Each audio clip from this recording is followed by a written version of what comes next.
지난주에 이어 오늘은 열왕기서를 함께 개관하도록 하겠습니다. 열왕기라는 이름을 원래 이제 그 열왕기서를 쓴 사람이 오늘날처럼 제목을 열왕기 이래 하고 책을 쓴 건 아니에요. 옛날에는 제목이 없어요. 그냥 쓰는 거예요. 근데 우리가 후대의 내용을 읽어보고서 이스라엘 남북의 한 40명의 왕들 얘기니까 그래 이제 열왕 이렇게 이름을 붙인 거예요. 그런데 요즘 우리 피부에 와닿게 이름을 붙인다 그러면 이스라엘 왕조실록 이렇게 이스라엘 왕조실록. 기간도 거의 비슷해요. 그 이스라엘 이 왕조실록은 고대 지금부터 말하면 한 3000년 전부터 한 2500년까지 좀 넓게 봤을 때 그렇다는 거예요. 한 500년 정도, 좁게 보면 한 400년, 조금 우리가 기억하기 좋도록 하려고 그러면 한 500년 정도의 40여 명의 그 왕들에 대한 기록을 해놓은 건데, 분량이 읽어보면 그렇게 이게 많게 느껴져요, 적게 느껴져요? 많게 느껴져요. 합쳐서 읽어도 뭐 한 22장, 25장이면 47장이니까 한 50장 정도. 한 장을 좀 빡빡하게 해서 이제 한 페이지라고 생각하면 한 50페이지 정도의 분량밖에 안 되는 거예요. 근데 조선왕조실록은 같은 기간 한 500년 역사거든요. 조선 왕조는 1392년부터 1910년까지 518년, 9년, 그러니까 한 500년 역사예요. 근데 조선 왕조실록의 기록은 어마어마해요. 그 양 자체가 1894권으로 돼 있어요. 이제 묶는 거를 이렇게 책이라 그러는데 묶음 단위로 888책. 이게 비교 안 되죠 지금. 이거 지금 아까 페이지로 말하면 50페이지 정도밖에 안 된다 그랬잖아요. 조선왕조실록은 거의 뭐 기간은 400년, 500년, 뭐 100년밖에 차이 안 나는데 어마어마한 분량이 조선왕조실록이에요. 근데 이제 이게 한자로 돼 있으니까 요즘 한자를 모르는 우리 한글 세대를 위해서 번역을 했거든요. 북한도 번역을 했고 남한도 번역을 했어요. 근데 북한에서는 이 조선왕조실록을 번역했는데 대략 500페이지짜리로 400권이 나왔어요. 이제 한자를 북한은 안 써요. 그러니까 400권이 됐고, 남한은 중요 단어에는 이렇게 갈라치고 한자를 병기하기 때문에 분량이 좀 늘어나거든요. 그 우리 남한에서는 한 500페이지짜리가 430권이에요. 이게 어마어마한 양이잖아요. 예를 들어 그냥 1년에 조선왕조실록을 한 권 읽으면 몇 년 읽어야 된다는 얘기예요? 400년 읽어야 된다는 얘기. 한 달에 한 권 읽으면 40년을 읽어야 된다는 얘기. 매일 한 권 500페이지짜리 한 권을 읽어도 그 1년 내도록 읽어야 될 엄청난 분량인데 비해서 이거는 50페이지니까 마음만 먹으면은 2시간이면 읽을 수 있는 내용이에요. 하나님은 좋으신 분이에요. 우리들에게 우리의 형편과 처지를 아시기 때문에 이 정도 분량으로, 이것도 잘 안 읽기 때문에 이 정도 분량으로서 하시고 싶은 얘기를 압축 요약해서 이제 우리에게 해주시는 거예요. 차이가 생긴 것은 조선왕조실록은 이게 편년체라 그래서 그 연월일시로 기록을 하는 거예요. 그러니까 이제 왕들이 저기를 하잖아요. 그러면 이제 그 해에 매해, 매달, 매일 일지식으로 그렇게 이제 썼기 때문에 쉽게 말하면 조선왕 아까 몇백 년이라 그랬어요? 500년이잖아요. 그 이제 순종하고 고종하고 순종 얘기는 일본 사람들이 썼기 때문에 그건 빼버리고 그 앞에까지 하는데, 쉽게 말하면 거의 뭐 500년 가깝게 해마다, 달마다, 매일마다의 그런 형식으로 기록을 했으니까 한 왕이 40년을 통치했으면 40년치 기록이 있는 거란 말이에요. 그렇게 생각하니까 그게 왜 분량이 늘어난지 알겠죠? 쉽게 말하면은 한 회에 매일 한 페이지씩 정도만 그렇게 우리가 일기식으로 한다 그러면 한 해가 되면 한 400페이지짜리가 나오는 거잖아요. 그런 식으로 400년치란 얘기예요. 그러니까 이제 그 기록이 어마어마하게 되는 비해서 이스라엘의 이 왕들에 대한 이야기는 짧아도 아주 효율적이에요. 편년체가 아니에요. 이건 기전체라 그러는데 간략하게 전기식으로 그래 쓰기 때문에 아주 필요한 내용들을 압축적으로 기록을 할 수가 있는 장점이 있어요. 한번 어떤 방식으로 기록을 하는지 15장을 한번 가볼까요? 15장에 가면 한번 대표적인 사례를 한번 봅시다. 열왕기상 15장 한번 봅시다. 대략적으로 이제 왕들에 대한 기록을 이런 식으로 어떤 공식에 맞춰서 기록을 해요. 그러면 이제 복잡한 내용들을 이렇게 선별해가지고 필요한 내용을 넣을 수가 있으니까 아주 효율적이죠. 우리 한번 아비얌이란 왕의 일대기를 한번 읽어봅시다. 1절부터 시작. 느밧의 아들 여로보암 왕 18째 해에 아비얌이 유다 왕이 되고 예루살렘에서 3년 동안 다스리니라. 그의 어머니의 이름은 마아가요 아비살롬의 딸이더라. 아비얌이 그의 아버지가 이미 행한 모든 죄를 행하고 그의 마음이 그의 조상 다윗의 마음과 같지 아니하여 그의 하나님 여호와 앞에 온전하지 못하였으나 그의 하나님 여호와께서 다윗을 위하여 예루살렘에서 그에게 등불을 주시되 그의 아들을 세워 뒤를 잇게 하사 예루살렘을 견고하게 하셨으니 이는 다윗이 햇사람 우리야의 일 외에는 평생에 여호와 보시기에 정직하게 행하고 자기에게 명령하신 모든 일을 어기지 아니하. 좀 더 8절까지 읽겠어요. 르호보암과 여로보암 사이에 사는 날 동안 전쟁이 있었더니 아비얌과 여로보암 사이에도 전쟁이 있으니라. 아비얌의 남은 사적과 그 행한 모든 일은 유다 왕 역대 지략에 기록되지 아니하였느냐. 아비얌이 그의 조상들과 함께 자니 다윗성에 장사되고 그의 아들 아사가 대신하여 왕이 되니라. 이게 왕 한 사람에 대한 전부예요. 근데 굉장히 고도로 이 서술 양식을 이제 통일시켰기 때문에 이 안에 필요한 정보가 다 있어요. 제일 먼저 이제 이 아비얌이 왕이 될 때 북쪽의 이스라엘의 왕이 몇 년째 통치하고 있어. 벌써 딱 요 한 마디에 두 나라 북쪽 이스라엘과 남쪽 유다 사이의 그 관계를 벌써 알 수가 있어요. 그 다음에 덩극시 나이. 그러니까 지금 이 아비얌 같으면 몇 살 때 왕이 됐대요? 18살 때 이렇게 왕이 되었다. 그 다음에 몇 년 통치했는지, 몇 년 통치했대요? 예루살렘에서 3년 동안 통치를 했다. 몇 세에 왕이 되어서 몇 년간 통치했다. 왕으로서는 굉장히 중요한 정보죠. 그 다음에 어디서 통치했는가? 예루살렘이라고 하는 수도에서 통치를 했다. 그 다음에 그 왕후의 이름도 나와요. 그다음에 누구의 어머니의 이름은 마아가고 그 마아가가 아비살롬의 딸이다. 그리고 그 한 왕에 대한 평가를 내려요. 그 평가가 3절이 한번 읽어볼까요? 시작. 아비얌이 그의 아버지가 이미 행한 모든 죄를 행하고 그의 마음이 그의 조상 다윗의 마음과 같지 아니하여 그의 하나님 여호와 앞에 온전하지 못하였으나 기본적으로 그 한 왕에 대한 평가를 이렇게 이제 내리는 거예요. 그러니까 핵심이 여기 들어 있어요.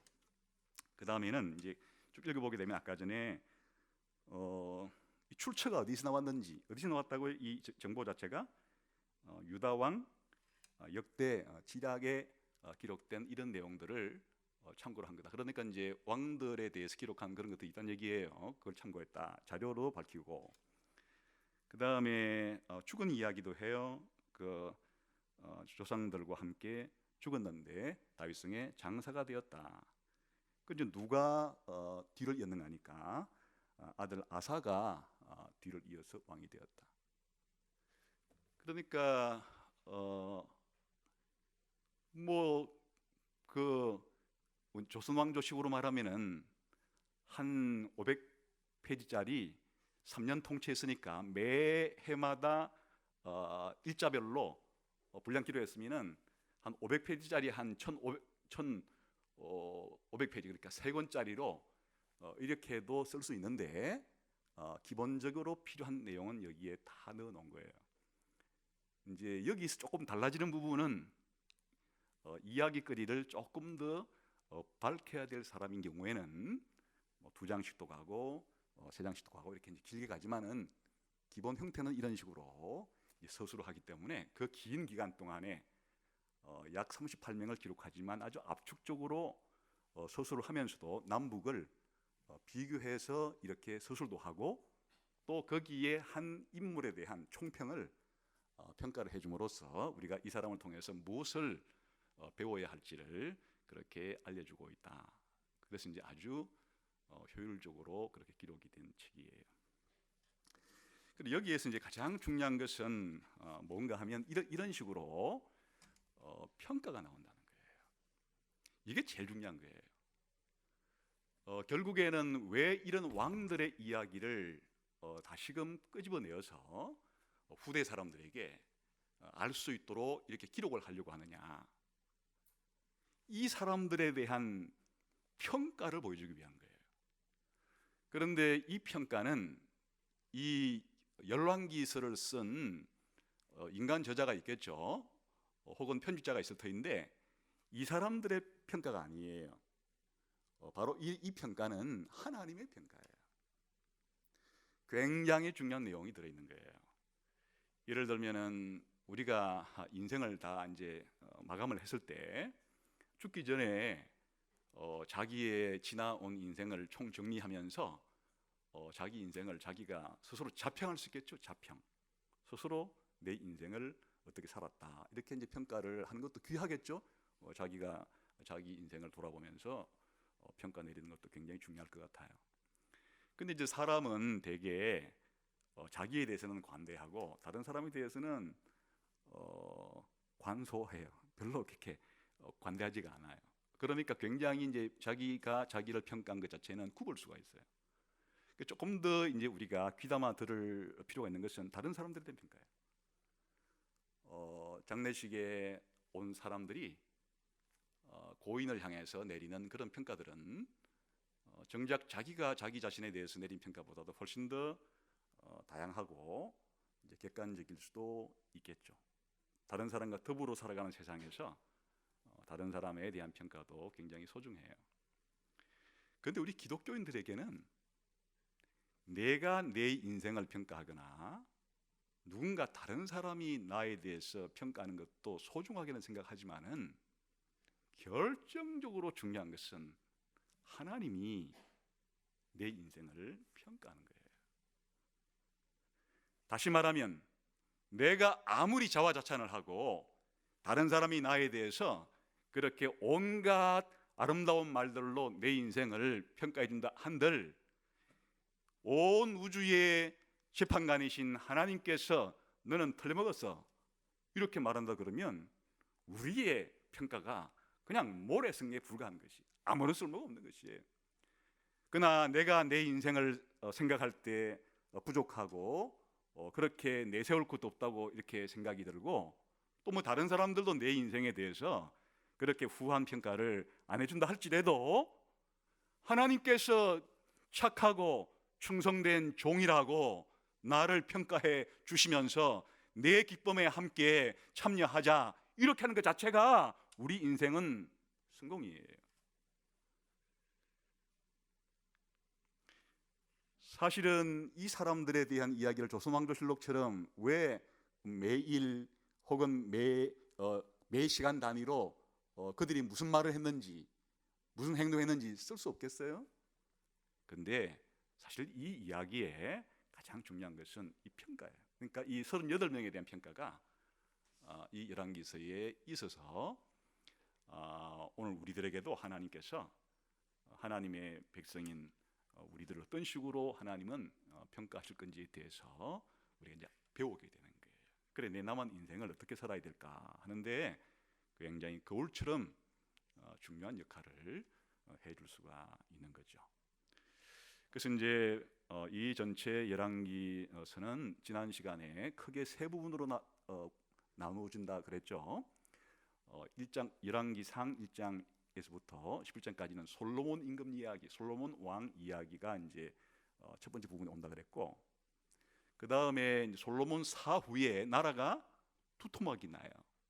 그래서 남북으로 분열이 돼요.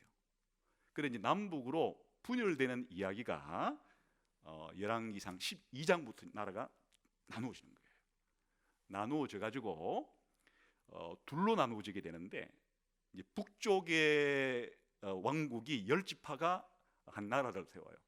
그리고 우리가 이제 이스라엘 왕국이라 이런 이름을 붙이고, 남쪽에 2개의 지파가 다윗의 왕조를 계속 이어가요. 그 유다 왕국이다 이렇게 이제 우리가 이름을 붙여요. 그래 이 2개로 나라가 나누어진 지 200년이 흘러가요.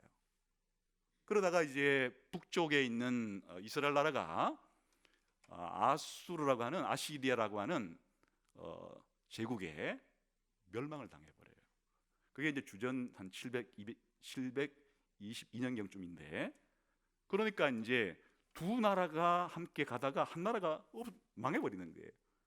그 이제 망한 얘기가 열왕기하 17장에 이제 마무리를 하기 때문에 거기까지가 이제 한 단락이 되는 거예요.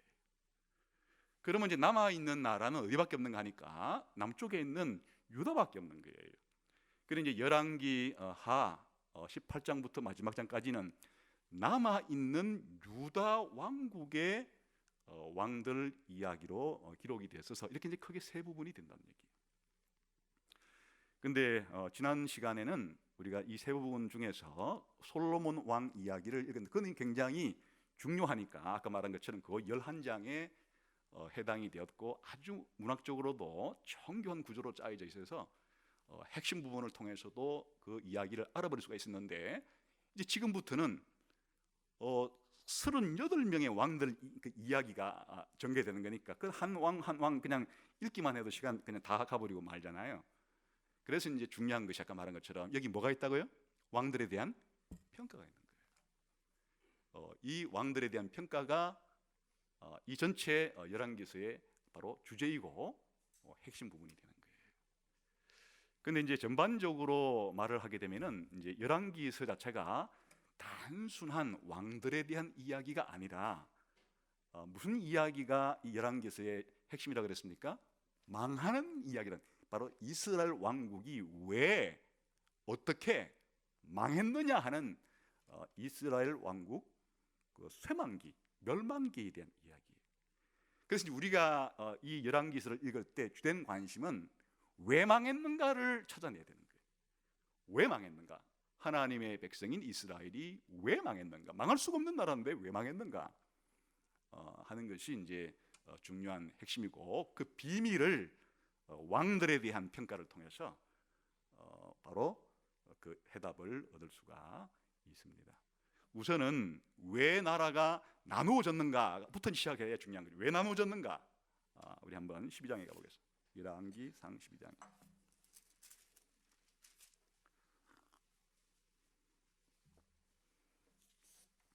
한번 읽어볼까요? 열왕기상 12장 읽어봅시다. 시작. 르호보암이 세겜으로 갔으니 이는 온 이스라엘이 그를 왕으로 삼고자 하여 세겜에 이르렀음이더라. 느밧의 아들 여로보암이 전에 솔로몬 왕의 얼굴을 피하여 애굽으로 도망하여 있었더니 이제 그 소문을 듣고 여전히 애굽에 있는 중에 무리가 사람을 보내 그를 불렀더라.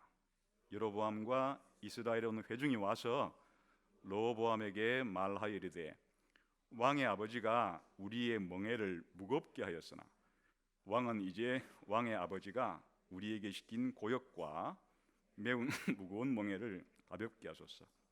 그리하시면 우리가 왕을 섬기겠나이다. 이제 굉장히 중요한 시대가 전환된다는 거예요. 누가 죽었습니까? 솔로몬이 죽었어요. 근데 백성들이 솔로몬이 죽었을 때 기뻐했을까요? 슬퍼했을까요? 너무나 왕이 우리를 사랑하고 우리의 복지를 위해서 헌신하도록 헌신적으로 일했기 때문에 이제 솔로몬 왕이 죽었으니 어떻게 할까?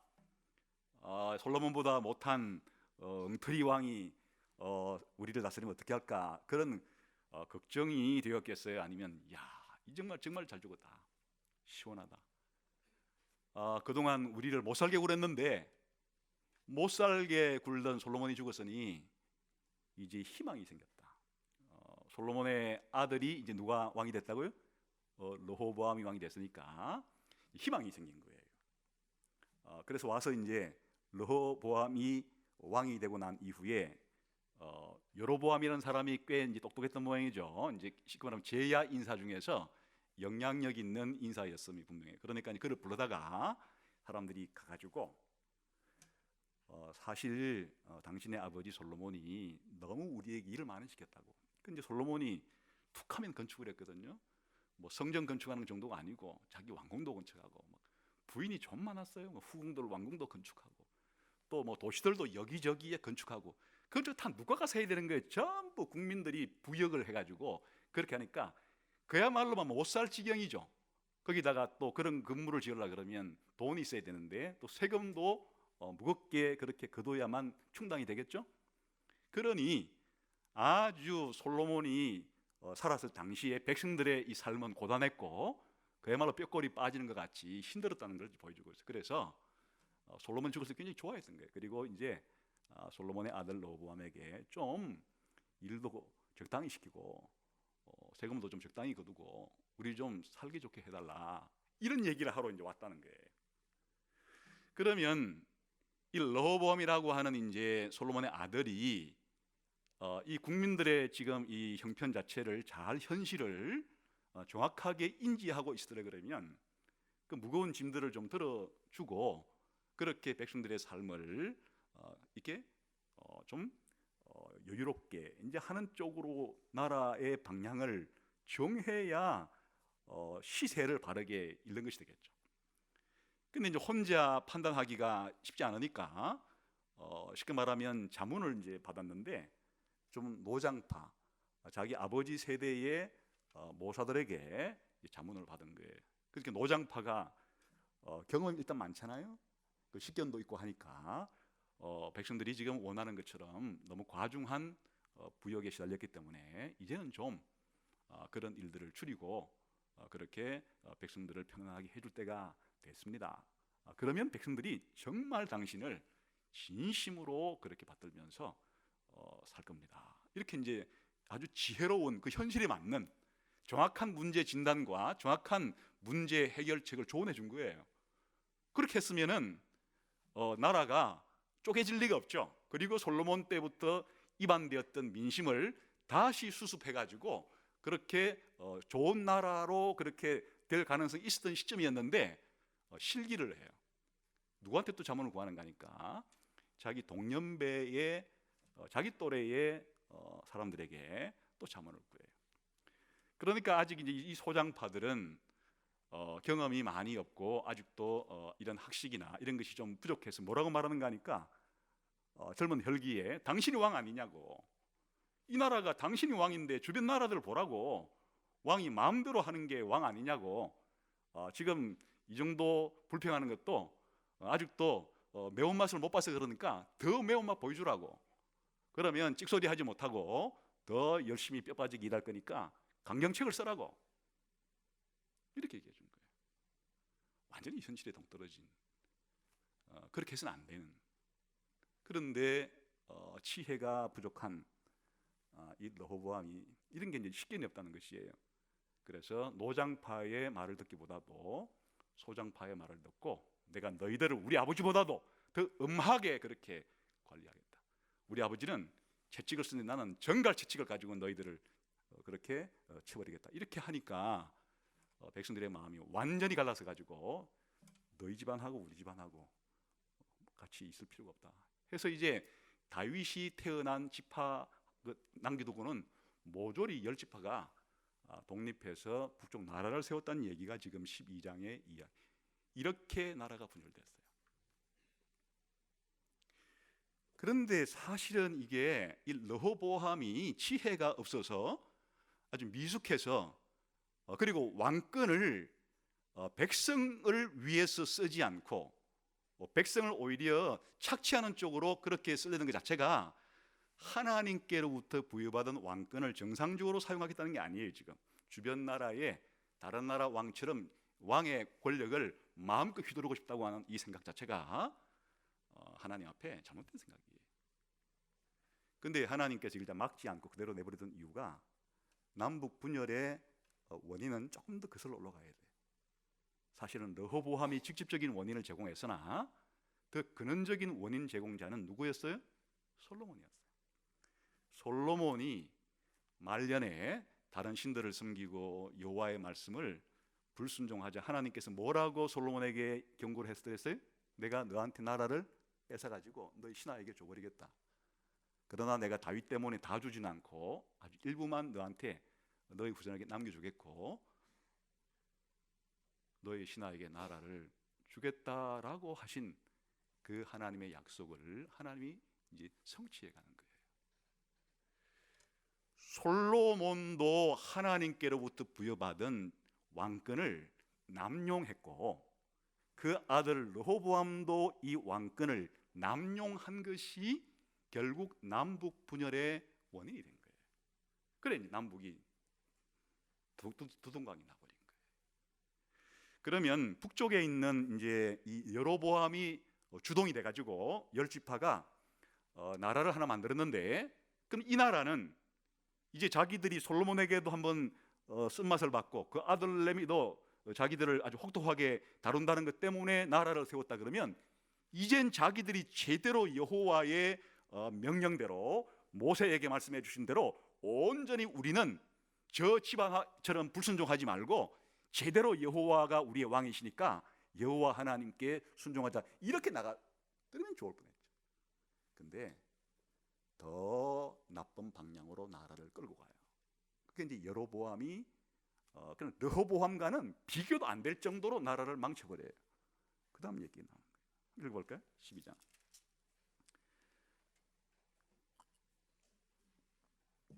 25절부터 33절까지 읽어봅시다. 시작. 여로보암이 에브라임 산지에 세겜을 건축하고 거기서 살며 또 거기서 나가서 분회를 건축하고 그의 마음에 스스로 이르기를 나라가 이제 다윗의 집으로 돌아가리로다. 만일 이 백성이 예루살렘에 있는 여호와의 성전에 제사를 드리고자 하여 올라가면 이 백성의 마음이 유다 왕 된 그들의 주 르호보암에게로 돌아가서 나를 죽이고 유다의 왕 르호보암에게로 돌아가리로다 하고 이게 무슨 얘기인가 하면요. 나라가 둘로 나누어졌잖아요. 그런데 이제 자기가 왕궁도 건축하고 이렇게 이제 했는데 걱정이 하나 생겼어요. 그게 뭔가 하면 이스라엘의 독특한 제도 때문에 그런데 하나님이 모세를 통해서 이스라엘 백성에게는 1년에 3차례씩은 반드시 예루살렘 성전에 와서 제사를 절기 때 드리라고 하는 게 이게 법이에요. 그러니까 나라는 나눠졌는데 국정선도 있는데 그냥 북쪽에 있는 사람들이 전부 다 1년에 3차례의 유월절이라든지 오순절이라든지 장막식으로 되면 우르르 집단 우리가 명절 때 움직이듯이 집단적으로 남쪽으로 다 내려가서 그 예루살렘에 누가 살고 있어요? 르호보암이 거기에서 왕궁이 있고 살고 있는데 그 마음이 다 돌아서 가지고 나를 죽이지 않을까 이런 염려가 생겨버린 거예요. 그럼 어떤 해결책을 지었는가 하니까 아주 몹쓸 해결책을 만들어요. 28절부터 봅시다. 시작. 이에 계획하고 두 금송아지를 만들고 무리에게 말하기를 너희가 다시는 예루살렘에 올라갈 것이 없도다. 이스라엘아 이는 너희를 애굽 땅에서 인도하여 올린 너희의 신들이라 하고 하나는 베델에 두고 하나는 단에 둔지라. 이 일이 죄가 되었으니 이는 백성들이 단까지 가서 그 하나에게 경배함이더라. 이게 무슨 얘기가 되는가 하면요, 하나님께서 하지 말라고 한 것을 정면으로 이제 불순종하는 행동을 해요. 그게 뭔가 하니까 하나님이 십계명에 하나님의 형상을 만들지 말라고 했는데, 지금 여호와가 애굽에서 우리를 인도했다고 말하면서 신을 만들었는데 금송아지를 만들어버렸어요. 그리고 베델과 단이라는 곳에 성소를 만들었어요. 예루살렘 성전과 맞먹을 규모는 아니지만은 거기서 제사할 수 있도록 하나님이 정해 놓은 곳에서 예배 드린다는 원칙도 깨버린 거예요. 그냥 자기 마음대로 깨버리는 거예요. 하나님을 두려워함이 없어요. 그러니까 지금 죄라 그러는 거예요. 하나님을 두려워함이 없이 백성들의 마음이 이반되지 않도록 자기의 고안, 자기의 계획대로, 그런데 이게 하나님의 말씀과 명령과는 전혀 반대되는 방식으로 일을 처리하고 있는 중이에요. 계속해서 한번 31절부터 시작. 그가 또 산당들을 짓고 레위 자손 아닌 보통 백성으로 제사장을 삼고 8째 달 곧 그 달 15째 날로 절기를 절하여 유다의 절기와 비슷하게 하고 제단에 올라가되 베델에서 그와 같이 행하여 그가 만든 송아지에게 제사를 드렸으며 그가 지은 산당의 제사장을 베델에서 세웠다. 그가 자기 마음대로 정한다.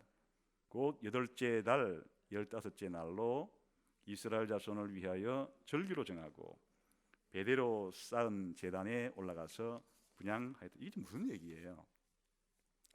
원래 성전에서 제사를 직전하는 사람은 제사장인데 하나님이 정해놨어요. 아론의 후손들만 제사장할 수 있다. 왕들도 못하는 거예요. 근데 여로보암이 자기 마음대로 그냥 평민들 중에 아무나 제사장 임명해가지고 제사 드리라고. 더 가관인 것은 원래 유월절이든 오순절이든 장막절이든 날짜가 정해져 있는 건데 자기 그 명절 날짜를 마음대로 바꿔가지고 그렇게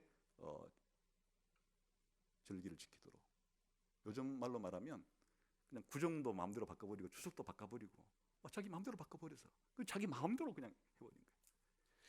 이게 여호와 하나님을 예배하는 일에 치명타가 된 거예요. 사람들이 이제 금송아지를 우상으로 섬기고 여호와께서 정하신 장소도 아니고 제사장도 아니고 그 날짜도 아닌, 완전히 그러면 이거는 여호와를 섬기는 예배가 아니죠. 그야말로 이단 중에 이단이 된 거예요. 하나님께서 자기들 말로는 여호와를 섬긴다는 것인데 여호와께서 섬기는 방식으로는 아무것도 하는 게 없어요. 온 백성을 구렁텅이로 지금 몰아가는, 완전히 온 백성을 지옥으로 끌고 가는 그런 행동을 여로보암이 지금 하고 있는 거예요. 그러니까 지금 분위기가 심상치가 않아요. 지금 이제 솔로몬 사후에 두 개의 나라가 나누어져서 남쪽에 솔로몬 아들은 아주 멍청하기가 이를 데가 없고 또 북쪽으로 간 여로보암은 머리는 기가 막히게 좋은데 완전히 여호와 하나님을 정면 대응하는 그와 같은 체제로 나라를 끌고 가려고. 이 나라가 어떻게 될까 앞으로? 먼저 망하는 쪽은 어느 쪽일 것 같아요? 어느 쪽이 먼저 망할 것 같아요? 이제 둘 다 망해요. 나중에 둘 다 망하는, 어느 쪽이 먼저 망할 것 같아요? 우리는 이미 알고 있죠. 누가 먼저 망했다는 것을. 누가 먼저 망했어요? 북쪽이 먼저 망해요. 북쪽이 한 200년 정도 가요. 200년 정도 가는데 왕이 19명이 이제 생겨났는데 이게 그 한 사람이 그럼 다스리는 것을 평균 내보면은 13년도 채 안 되는데 이게 평균 이야기고, 나라에 200년 동안의 쿠데타가 8번 일어나요. 쿠데타가 8번 일어나가지고 전 왕을 죽여버리고 혹은 자살해버리거나 해서 9번 나라가 뒤집어져요. 200년 동안에.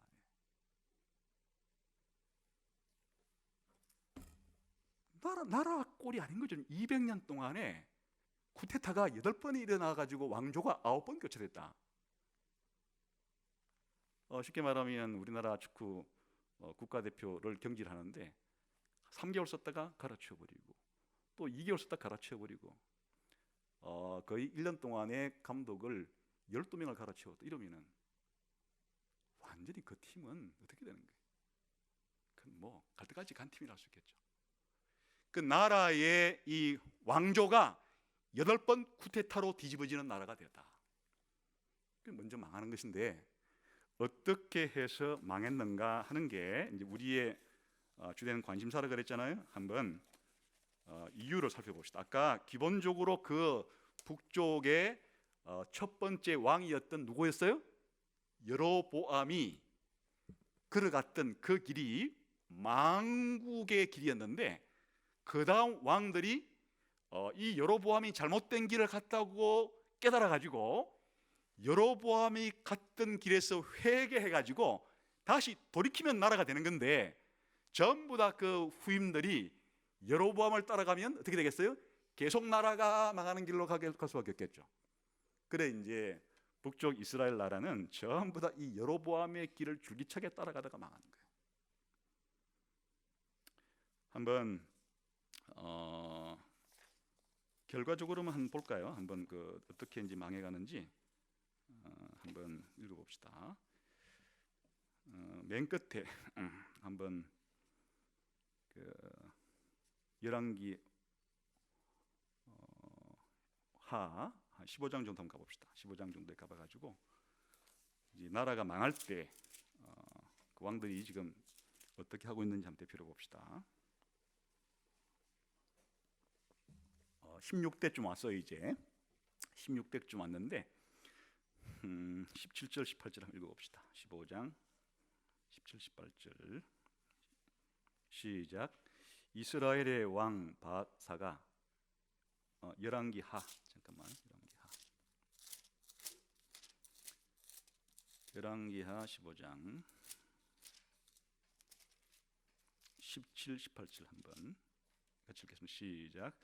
유다 왕 아사랴 제 39년에 가디의 아들 므나헴이 이스라엘 왕이 되어 사마리아에서 10년간 다스리며 여호와 보시기에 악을 행하여 이스라엘로 범죄하게 한 느밧의 아들 여로보암의 죄에서 평생 떠나지 아니하였더라. 지금 이제 앞에도 계속 있는 시간 관계상 지금 이제 망할 때 왕들만 지금 읽어보는 거예요. 지금 16대 므나헴 왕이 어떻게 했다고요? 여로보암의 길을 그대로 답습하고 있다. 이렇게 말하고 있죠. 그 다음에 17대 왕 23절 24절 므나헴 읽어봅시다. 시작.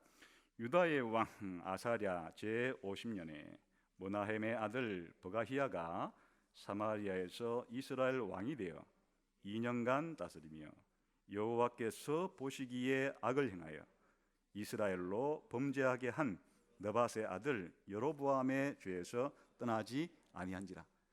지금 매 마치 노래의 후렴구처럼 이스라엘의 왕들의 통치의 끝에 평가를 내릴 때 항상 일관되게 뭐라고 평가를 내리는 거 아니까 바로 그 망국의 앞잡이였던 여로보암의 죄를 계속해서 똑같이 반복하고 되풀이해. 그래서 망했다 하는 게 17장까지 얘기예요. 하나님께서 200년 동안 그렇게 해준 것도 오래 참으신 걸 알 수 있어요. 이 19명의 왕들이 물론 쿠데타가 일어나 가지고 9번 왕조가 교체됐지만 한결같은 결론은 아까 여로보암이 뭐 했어요? 그냥 여호와께서 정해놓은 예배법은 완전히 깡그리 무시해버리고 완전히 자기들의 왕권을 유지하기 위해서만 이스라엘의 종교를 완전히 자의적으로 그렇게 마음대로 바꾸어 버려서 온 백성들로 하여금 여호와를 예배하는 길을 어긋난 길로 끌고 가버렸다.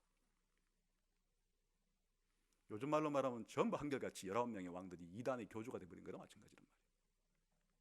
그래 하나님께서 이 나라를 하나님의 나라인데 전부 다 반역하는 왕이 19명이 생겼으니까 이제는 때가 되었고 이거는 폐지한다 해서 이제 이스라엘을 하나님께서 폐지시켜버린 거예요. 그런데 남쪽의 유다 나라는 북쪽이 망하고도 한 150년 정도가 더 지속이 돼요. 150년 정도가 거의 뭐 북쪽 이스라엘이 아까 200년이라 그랬잖아요. 거의 북쪽 이스라엘 길이만큼 한 번 더 연장이 돼요. 왜 그랬을까? 그 남쪽 유다 왕들은 그러면 제대로 옛날 다윗처럼 행동을 잘 했을까? 한번 봅시다. 이제 그 유다의 왕들이 멸망될 때 16, 17, 18, 19대 한번 봅시다. 역시 맨 끝에 이스라엘이 이제 남쪽 유다가 망할 때 얘기. 23장으로 가봅시다. 열왕기하 23장.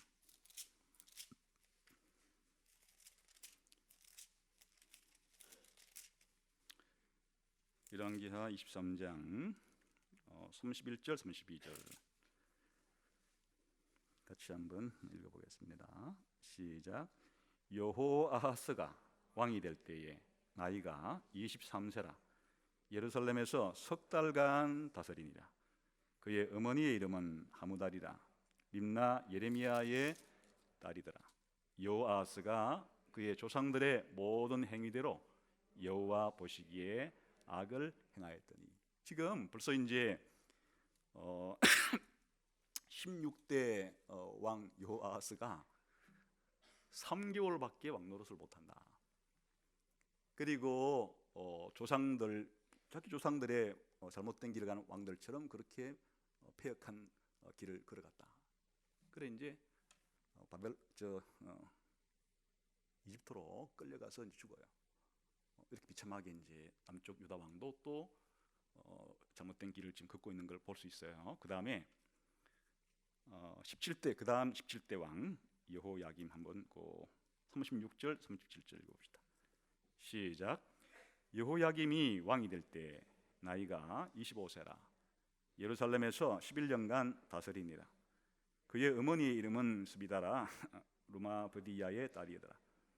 여호야김이 그의 조상들이 행한 모든 일을 따라서 여호와 보시기에 악을 행하였더라. 또 똑같은 전체를 보면 11년 정도 왕노를 하다가 또 끝나버려요. 그 다음에 같은 방식으로 이제 18대 19대를 한번 봅시다. 18대 24장 8, 9절 조금 더 뒤로 가서 8, 9절 시작.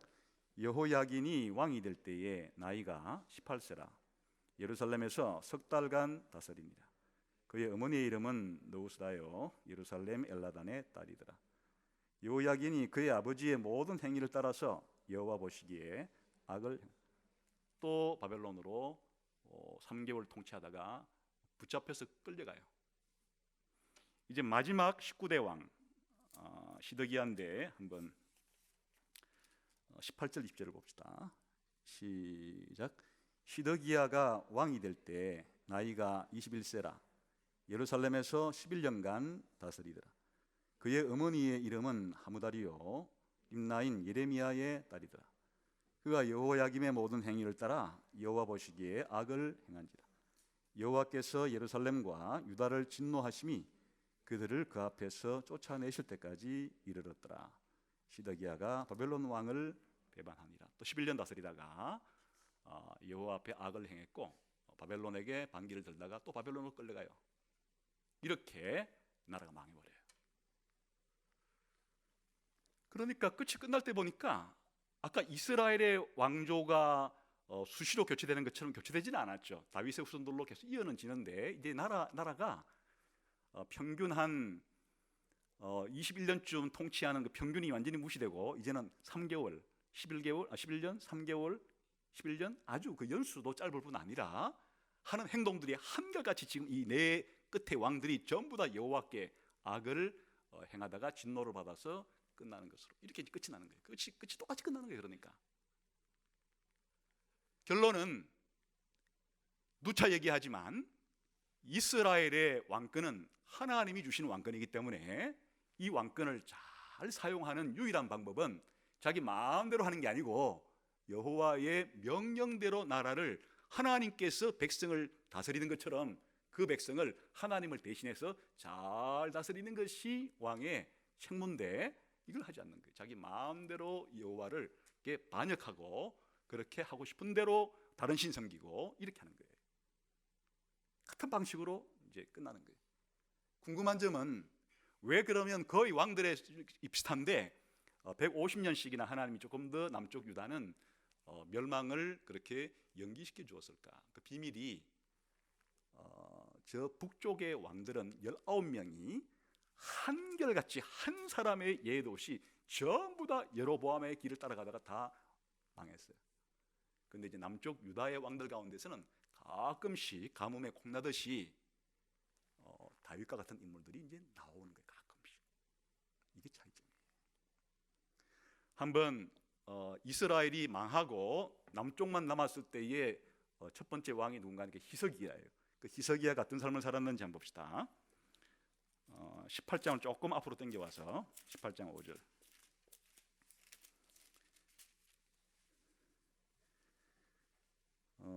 시간 관계상 앞에서 이제 왕 됐던 얘기가 나오고 5절 부분만 3절 4절 5절 읽읍시다. 시작. 히스기야가 그의 조상 다윗의 모든 행위와 같이 여호와께서 보시기에 정직하게 행하여 그가 여러 산당들을 제거하며 주상을 깨뜨리며 아세라 목상을 찍으며 모세가 만들었던 놋뱀을 이스라엘 자손이 이때까지 향하여 분향함으로 그것을 부수고 노우스단이라 일컬었다. 히스기야가 이스라엘 하나님 여호와를 의지하였는데 그의 전후 유다 여러 왕 중에 그러한 자가 완전히 밤하늘에 샛별이 뜨는 것처럼 히스기야의 삶 가운데서는 지금 저 패역한 왕들을 따라가지 않고 옛날 솔로몬이 다른 신 섬기고 그렇게 하듯이 섬기지 않고 오히려 산당들에서 제사를 드리는 것도 하지 않고 전부 다 철폐해버리고 오로지 여호와께 온전한 예배를 바르게 드리는데 힘을 쓰는 이런 왕이 생겨나게 된 거예요. 히스기야 때 그랬고 또 그 다음 아들 때 므낫세는 자기 아버지하고는 정반대의 길로 가가지고 완전 지금까지 유다 왕 중에서 최악의 패악한 왕이 되어서 우상 숭배를 가장 극심하게 하는 왕이 되었고, 근데 하나님께서 또다시 기회를 줘가지고 요시야라고 하는 왕을 주었는데 이 요시야 왕이 히스기야 왕보다 더 철저하게 하나님 말씀에 따라서 계획을 하는 거예요. 그 왜 그런가 하니까 성전을 수리하다가 율법서를 발견해요. 쉽게 말하면 오늘날 말하면 신명기를 발견해요. 그래서 신명기대로 우리가 안 산다는 사실을 알았어요. 우리가 지금 살고 있는 모습이 신명기에서 말하는 방식으로 살지 않는다는 것을 발견하게 된 거예요. 옷을 찢고 온 국민들이 회개하고 하나님 앞에 이제 신명기에서 가르쳐 준 대로 온 나라를 다시금 그렇게 하나님 앞으로 데리고 간 왕이 생겨나게 돼요. 요시야 왕. 마지막 불꽃이었어요. 요시야를 끝으로 아까 4명의 왕들이 전부 다 3명이 전부 다 요시야의 자식들이고 그 중에 하나는 손자예요. 그러니까 이제 요시야가 이스라엘의 마지막 등불이었어요.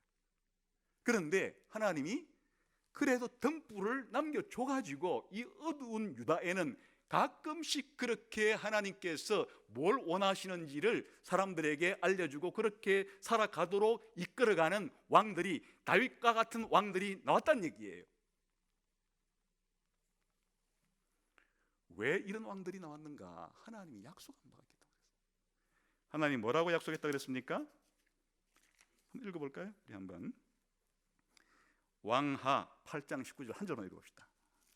이런 구절들이 몇 개 있는데 대표적으로 시간 관계 한 절만 읽어봅시다. 왕하 열왕기하 8장 19절. 자, 읽어보겠습니다. 시작.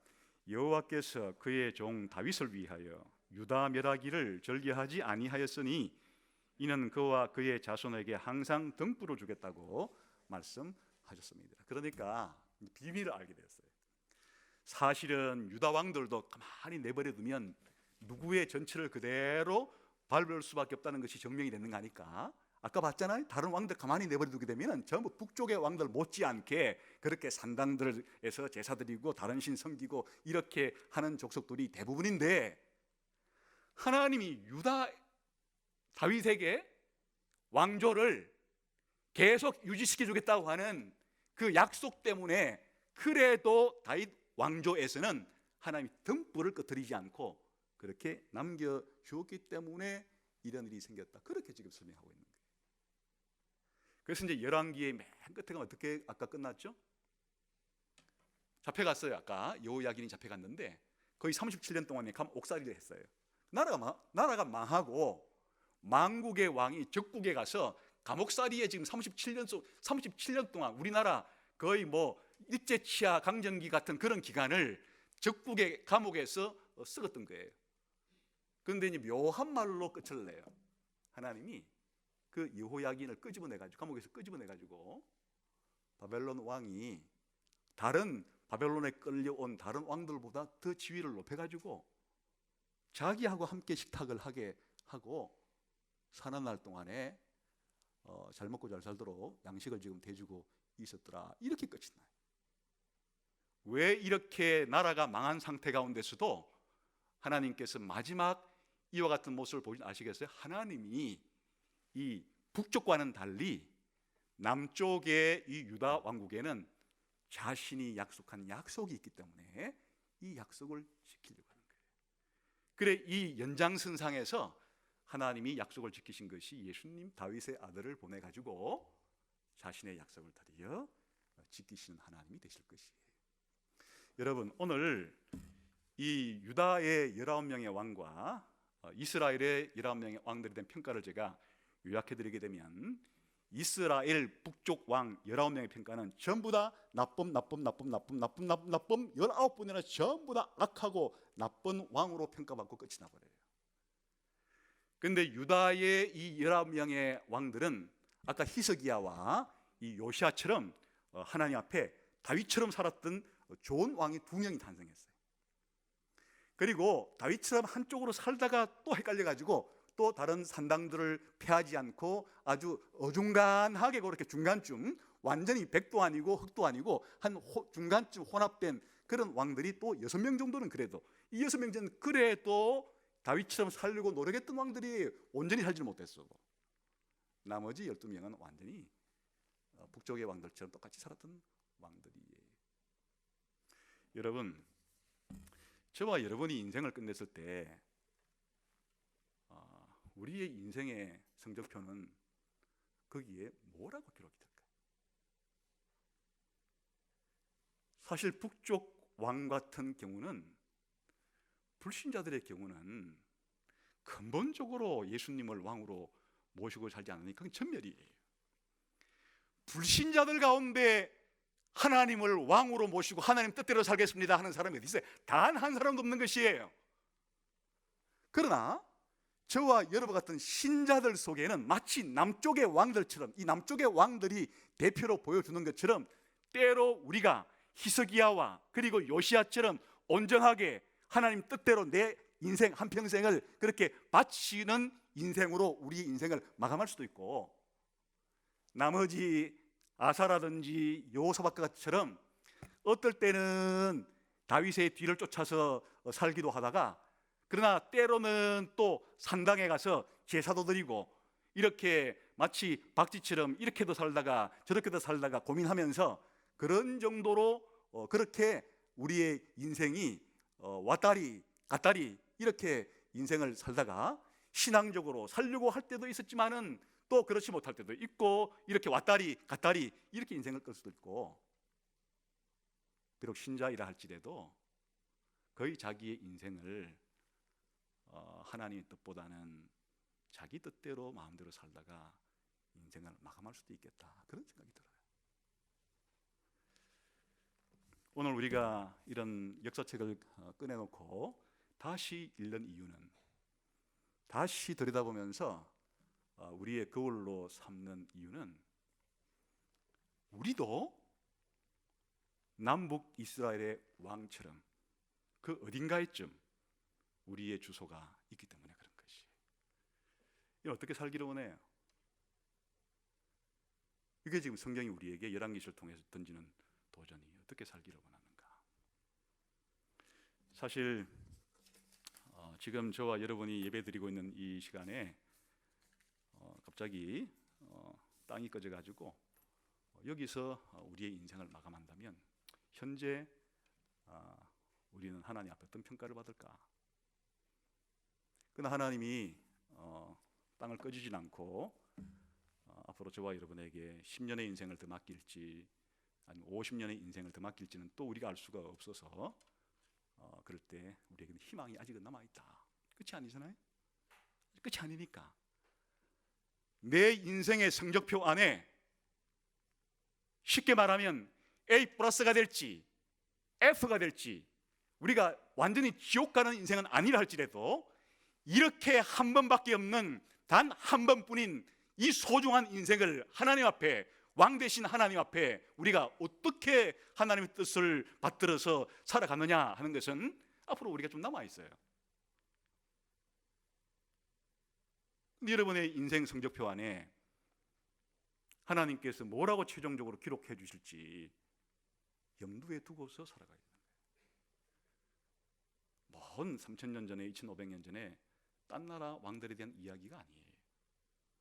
오늘 저와 여러분들도 그렇게 살아갈 수가 있습니다. 원하기는 저도 여러분도 히스기야하고 요시야처럼 됐으면 제일 좋겠어요. 우리의 남은 인생을 그렇게 하나님 앞에 드려 살았으면 좋겠어요. 사실은 왕들을 보니까 이들이 몇 살 때 왕이 되었는가 그렇게 중요하지 않잖아요. 몇 년 동안 왕노릇 했는가. 왕노릇 한다는 얘기는 그 나라의 정보를 다 가지고 있다는 얘기고 그 나라의 돈을 다 자기 손으로 좌지우지할 수 있다는 얘기고 그 나라의 권력을 송두리째 가지고 있어서 우리가 희망하는 모든 정보와 지식과 권력과 그리고 부와 이것들을 다 소유한 사람들이잖아요. 그리고 왕노릇을 이왕 왕이 됐는데 단 일주일 하다가 죽는 것보다야 거의 한 20년, 30년, 50년 동안 왕노릇 한다 그러면 이 세상에서 최고로 우리가 기대하는 것을 다 가진 채로 살아가는 인간들인데 얼마나 좋겠어요. 근데 하나님 관심은 거기 없어요. 하나님께서 보이시는 관심은 내가 너희에게 이 우주를 내가 만들었고 내가 너희한테 분담을 했는데 너희에게 중요한 것은 살아있는 동안에 몇 살까지도 오래 살아보고 어떤 직업을 한번 내가 가져보고 내가 돈을 얼마만큼 벌어보고 이거에 하나님이 관심이 있는 것이 아니에요.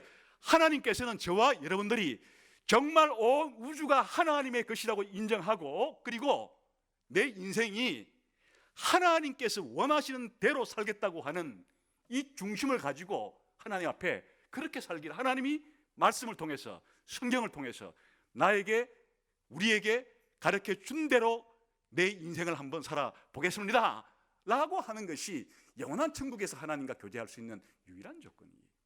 그래 세상 사람들이 추구하듯이 학력 가방 끈기를 어디까지 늘리고 내가 어느 직장에서 어느 정도 연봉을 받아가면서 한번 살아보고 이것은 세상 사람들에게는 주된 관심이지만은 우리의 관심은 히스기야처럼 요시야처럼 옛날 다윗처럼 여호와의 말씀을 어떻게 우리가 내 인생 가운데 순종하면서 살아갈 수 있을까?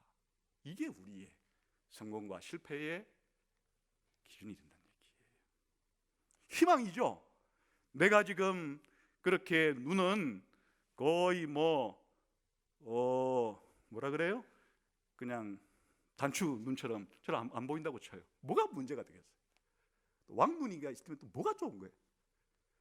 외모에 그렇게 최소한 우리가 다른 사람에게 혐오를 주지 않을 정도로 가꾸는 것은 정상적이나 지나치게 그렇게 뜯어고치는데 관심 가지지 말자.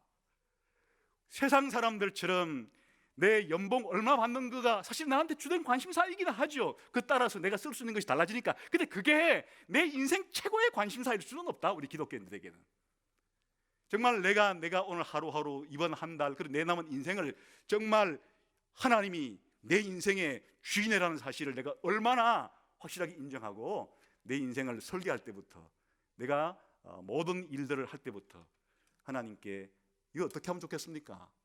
하나님의 뜻을 물으면서 그렇게 살아가려고 하는 이게 우리 인생의 마지막 최후에 하나님께서 어떻게 평가하실지에 대한 것들을 열왕기서를 통해서 다시 한번 확인하자. 우리는 그렇게 살아야 될 사람들이다. 이렇게 살아가는 여러분 되시기를 주님의 이름으로 축원합니다. 기도하겠습니다.